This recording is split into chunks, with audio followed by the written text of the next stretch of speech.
I've only seen it through camo wraps and early teaser clips, but even in disguise, the 2026 Mazda CX-5 is making rivals nervous, and for good reason. If what's under the skin is anything like what we've come to expect from Mazda, this thing isn't just going toe-to-toe with Toyota, Honda, and Hyundai. It's about to make them all play catch-up. Hello everyone, this is Scott from Carland TV. It's time to get in the front seat as today, we're breaking down why the next-gen 2026 Mazda CX-5 might just be the compact SUV that flips the whole segment on its head. Before I start, I would really appreciate it if you would push those buttons below. The subscribe button, the notification bell, all of them. This is not necessary, but those little clicks help a brother out. Plus, it pushes me to give you more valuable car-related content on your screen. Now buckle up and let's get back to the video. So here's the thing. I've been around enough Mazdas from the CX-30s to the CX-90 to know when they're about to drop something big. And even though the 2026 CX-5 is still wearing camo and hasn't officially broken the cover, what I've seen in those spy shots and teaser clips has me seriously pumped. I've watched this thing roll through dealership lots for years, and I can already tell. This new one is going to be a whole different beast. The proportions are changing. It looks longer and more upright, and the nose has that bold, squared-off look like the CX-90, which tells me Mazda's leaning harder into that upscale design language. Now, I know there was some buzz about it switching to the same rear-wheel drive platform as the CX-70 and CX-90, but from everything I've gathered, and that includes talking to reps and supplier contacts, it looks like they're sticking with the current transverse front-wheel drive layout. Honestly, I'm good with that. That setup in the current CX-5 is tight, balanced, and holds up well in the real world, so Mazda is refining what already works instead of starting from scratch. That is a smart move. But where it really gets exciting is under the hood. Mazda has already confirmed this next-gen CX-5 is bringing in their own in-house hybrid system, and let me tell you, that's a big shift. Right now, the CX-50 hybrid borrows Toyota's tech, and while it's decent, it never felt fully quote-unquote Mazda to me. This new setup, which is likely to be paired with the upcoming Skyactiv Z 2.5-liter four-cylinder, is being built to meet tougher emissions without killing off the fun. If it drives anything like what I've felt in the newer CX lineup, we're in for a solid combo of smooth throttle response and strong fuel economy.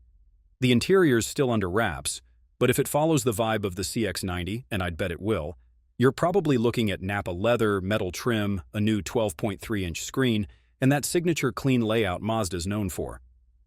I've had customers climb into a CX-5 expecting something mid-tier, then come back from the test drive saying it felt borderline luxury.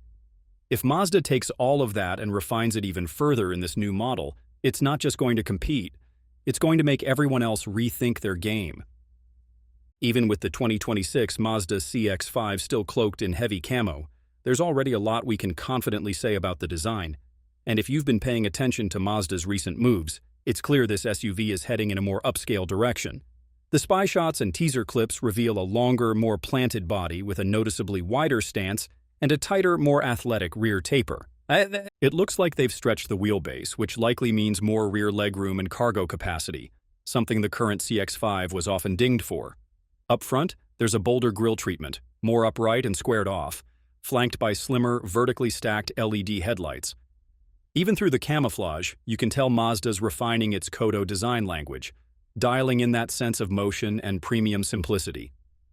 Around back, the taillights appear thinner and more stretched horizontally, giving it a sleeker, more dynamic profile. These proportions are no accident. They're a deliberate move to give the CX-5 a higher-end road presence. Now, if you stack it up against what Toyota and Honda are doing, the contrast is pretty clear. The 2026 RAV4 is going rugged and boxy, and the 2025 CR-V leans conservative and safe. Mazda, on the other hand, is threading the needle between elegance and athleticism. Everything about the way the 2026 CX-5 is shaping up screams refinement, from the sculpted wheel arches to the smoother, uninterrupted body lines that mirror what we've seen on the CX-60 and CX-90. This isn't Mazda chasing gimmicks. They're reinforcing that slow but steady shift toward premium. Rumors suggest we'll see larger wheels, possibly 19 or 20-inch alloys on higher trims, which would complement that beefier stance perfectly. As someone who's spent years watching customers react to Mazda's styling in the showroom, I can already tell this new CX-5 is going to pull in folks who normally wouldn't even consider a non-luxury brand. If the final production model sticks close to what we've seen in camo and teasers, it's going to make rivals in the compact SUV space look and feel a step behind. Alright, let's talk about what's likely cooking under the hood of the 2026 Mazda CX-5. And while I haven't been behind the wheel of this exact model yet, I've driven enough Mazdas over the years to say this with confidence. Whatever they're planning, it's going to feel tight, responsive, and refreshingly Mazda. Now, there's been a lot of talk that this next-gen CX-5 might jump to the rear-wheel drive large architecture like the CX-70 and CX-90. But as I've said earlier, it's not going that route. Instead, Mazda's sticking with the transverse front-wheel drive layout that served them well for years. And I actually think that's the smarter play. The current CX-5 already drives better than most of its rivals, and keeping that same platform, just more refined, means you're getting predictable handling and comfort without blowing up what already works. But the big news, and the part that's got me really interested, is that Mazda is finally rolling out their own in-house hybrid system for the first time in the CX-5. Not borrowed from Toyota, like we saw in the CX-50 hybrid. This one is fully developed by Mazda, and it's being paired with their new Skyactiv Z 2.5-liter engine, which is built to meet stricter emissions rules without killing the fun-to-drive factor. They're going for better thermal efficiency, cleaner emissions, and real-world drivability, which sounds like the perfect recipe if you're trying to do a hybrid without turning the car into an appliance. Now, they haven't dropped final horsepower numbers yet, but based on what this engine is supposed to do, I'd expect performance to be right in the sweet spot, which is enough torque for passing and just the right throttle response for city and highway driving. There's also a lot of speculation about a mild hybrid system or even a plug-in hybrid joining the lineup down the road. If they go that route and do it right, especially with something that can take on the RAV4 Prime, you're looking at a serious contender. All I'm saying is, if Mazda nails this hybrid setup and keeps that connected, confidence-inspiring drive I've come to love in their current lineup, this CX-5 is going to leave a lot of compact SUVs in the dust. But if there's one thing Mazda consistently nails, it's how their SUVs drive. The CX-5 is one of those rare crossovers that actually makes you want to stay behind the wheel longer. The steering feels tight and responsive. The body control is way more composed than you'd expect for a family SUV. And based on what we've seen in the newer CX-70 and CX-90, I've got a pretty strong hunch the 2026 CX-5 is going to refine all of that even further. No, it's not jumping to the rear-wheel drive platform like some were hoping, but honestly, it doesn't need to.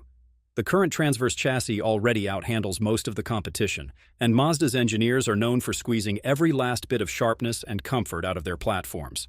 From what I've gathered, they're doubling down on chassis rigidity and ride isolation, and that tells me this thing's going to glide over bumps without losing that connected feel you get when you point it into a corner.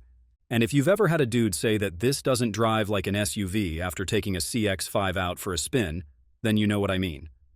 A big part of that magic comes from G-Vectoring Control Plus, which is Mazda's low-key genius tech that subtly shifts engine torque and applies micro-braking during steering inputs to keep the car balanced and smooth. You don't really notice it working, but you do notice how the car feels planted and confident, especially when changing lanes or hitting those twisty back roads. I'm expecting even more refinement there in the next gen, especially now that they're integrating it tighter with the drivetrain and possibly the new hybrid setup. As for the iActive all-wheel drive, I've driven enough of these in the rain and snow to say it's one of the best smart all-wheel drive systems out there. It doesn't wait to lose traction. It's reading steering angle, outside temp, throttle, and even wiper speed to shift power before you even feel slippage. If they tweak that further, especially with hybrid torque management, this thing is going to feel planted no matter what road you're on. Bottom line here is that Mazda doesn't just build SUVs that look good in the showroom, they build them to drive right. And everything about the way the 2026 CX-5 is shaping up says it's going to take that to the next level.